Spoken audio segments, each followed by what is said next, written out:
Welcome back to BarnacleCraft, you beautiful, unholy creations known as humans. I don't remember when the last episode was, but we did a tour of my biggest creative build that I've been working on, so I thought I would tour my most long-term survival world that I have currently, because I've been doing a bunch of stuff in it lately, because I like to waste time in my life as much as possible so I can ignore the impending terror of my eventual death. This is the base. This world was started I guess a little over a year ago or something. It was started in 1.18 and now we're in 1.19 obviously, and oh boy, my FPS is terrible because I'm recording, but we're all just gonna have to deal with that together. So anyhow, this is the base. This is the big central room. I didn't purposefully go for a nether color scheme. I just used a bunch of nether blocks because I thought they looked nice, and it just kind of happened. So I've had to gather lots of warped and crimson wood, which is tedious and makes me want to jump off of a tall object, and lots of basalt, which is less tedious. This is the storage room, which I recently redid because it was all chests with item frames. You know, the design that every Minecrafter has gone with since the dawn of creation. But I decided to go with barrels because, less lag. They're full blocks and not entities. And I'm marking them all with the blocks rather than item frames. It occurs to me my game sounds might be too loud at 100%, so I'm going to turn them down a little bit. But yeah, anyhow, so this is the storage room. We have a couple of beautiful hound dogs. We got fish in the pond, which I've all named what kind of fish they are, according to the game anyhow. And so I can identify them. I like this. I wish we had actual koi in the game, because that's kind of what I'm going for here, is like a koi pond look, but we're using tropical fish instead, which I guess does give us a lot of variety. And yeah, as you can see, the color scheme kind of continues into this room. This room design I came up with a really long time ago, and I made in creative and then recreated into here. But this big middle room was actually just done all in survival without really much of a plan, and much more recently. But I think they fit together pretty well. As you can see, we have this sort of golden yellow theme up here, which is repeated over by the entryway to the base up there, which I think is nice. Lots of hidden little spore blossoms for the particles, because I guess I like to abuse myself with unnecessary lag. And here's the exterior, which as you can see is extremely unfinished, but we're going for sort of a Shogun castle look, which I think is looking really cool. And maybe one day it'll be finished. We have the animal barn over here. We have some goats tied up very humanely. We have bees in there. We also have some beautiful other animals down this way, just in a sad little pen together. We have that guy, that guy, that guy. And I don't think I can show the donkey's name on Aquatsides because we're not supposed to curse. I don't know if anyone still cares. But anyhow, we have pandas, which have some even more atrocious names, which I think I may just spare you from. To be honest, I want to keep them as something only I can enjoy. We have a partially finished creeper farm. Well, the farm is finished, but I was going to make a build around it, and then I sort of never finished that. But oh god. Oh well. This is our whole villager conversion system. There's a breeder down underground beneath here, and then a zombie whose name very much reflects where I was at when I was trying to get him into this little hole. Yes, my emotions were indeed incalculable. Anyways, but yeah, and then the trading hall is nowhere near completely filled up. I just have, part of this wall and then some librarians up there. We got some cats. Got my enchanting table, which is just in the most random spot ever in the middle of the floor because I'm very efficient and stylish. and yeah. But anyhow, let's check out the cool stuff. So we have an axolotl tank in the ceiling, which I'll just do this so you can see it a little better, which I thought was a really cool idea. It's so high up that you can't see the axolotls very well from down on the ground without, decreasing your FOV a little bit.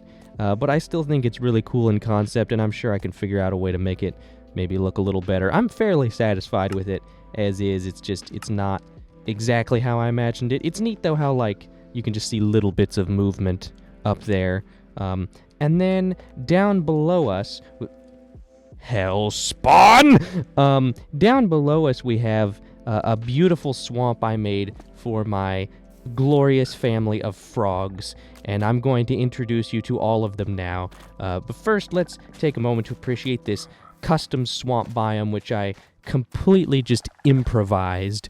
Honestly, I had no plan for this other than I wanted it to be sort of an open, wetlandsy thing with some dead trees, and that's about all I did. The spore blossoms hanging off of the dead trees look really dumb, but they're just there for particle effects, so I can hide them better in the future.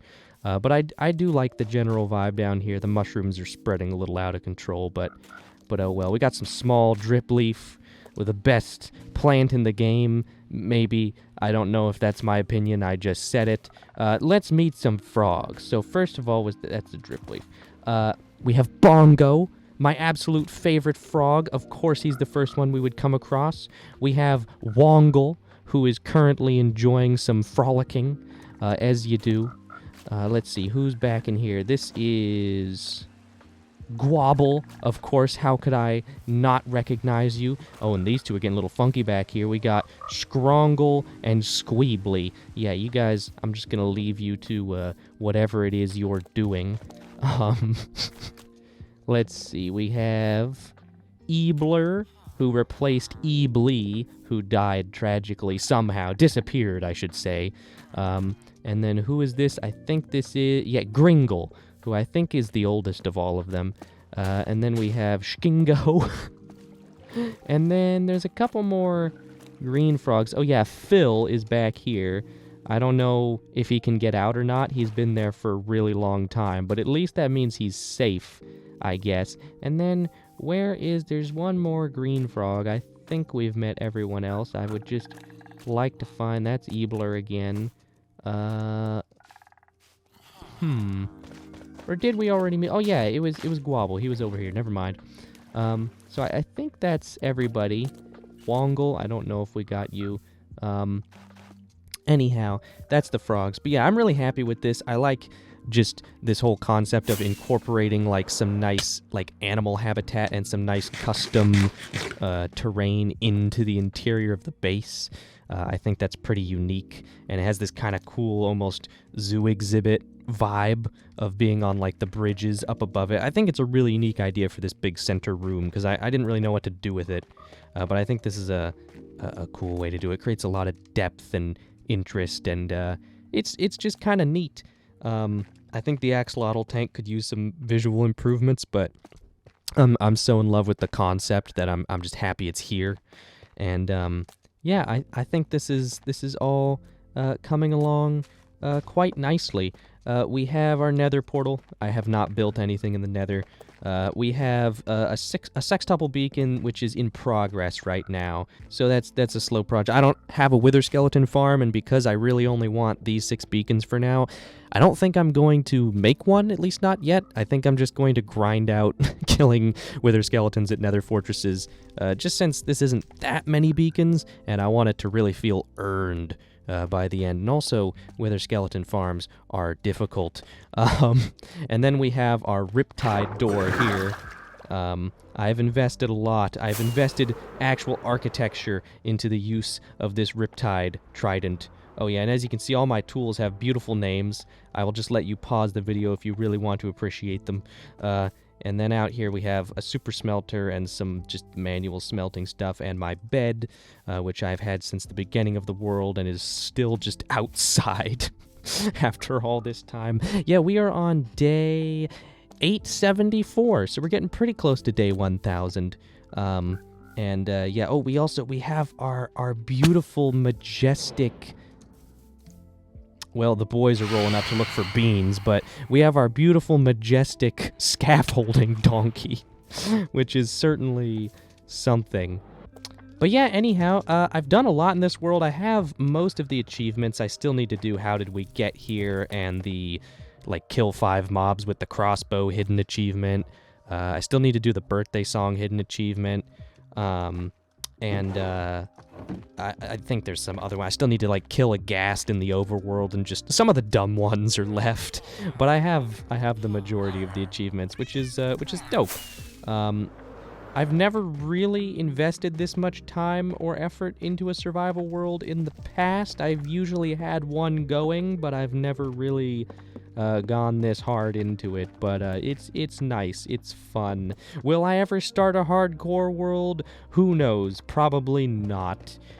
Just today, I accidentally let a wither loose in the end and popped a totem, so it's clear I'm a highly irresponsible individual. Anyhow, that's about it. I still have some big goals for this world. Obviously, I want to get all 6 of my beacons. Obviously, I would like to finish the exterior of the base and finish the rest of that room since it just ends. I would also really like to collect all the music discs. I have most of them, but I still need Other Side and 5, and then I'll need the 1.21 when that update is out. In not too many, just like a couple weeks here, basically, at the time of recording this. And yeah, I'm really proud of this base so far. I really don't like building in survival. It's really tedious, and resource gathering is also really tedious. And it's just not really my cup of tea, but I've managed to enjoy it in this world, and enjoy, putting together at least kind of a mega base. I don't know if this qualifies a mega base, but it is fairly spacious. So I enjoy the space. Anyhow, I think I've gotten to the point in the video where I'm just talking. Let's go meet some of the axolotls before we end this off. I do have that never happened. I do have access into the tank, so let's say hello to some of our friends here. Who is this? Is this the man himself? No, this is He Has Bread. You'll meet the man himself at some point. This is Saturn Has Feet. Who are you? Yes, Great Groomgru of the Grug Grug. He was the original axolotl in this world. He's a legend. Who are you? This is the Herald of the End Times of the Breakfast. This is Throne of Mail. I don't know what that means. This is the Fing of Fing, and I think that's everyone. That He Has Bread again. Yeah. And then this is Groomgru, right? Yeah. So that is the family. That is the group. You can see the base down through the bottom of their tank, which is kind of cool. Their tank is like completely hideous. It's all about the effect from standing in that room. Like, there's just lanterns around it to keep it bright. There's carpet over the top just to block out the view of the sky.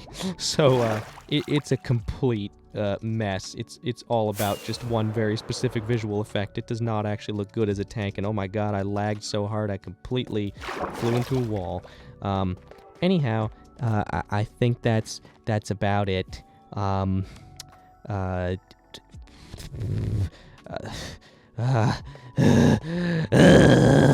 Globadens!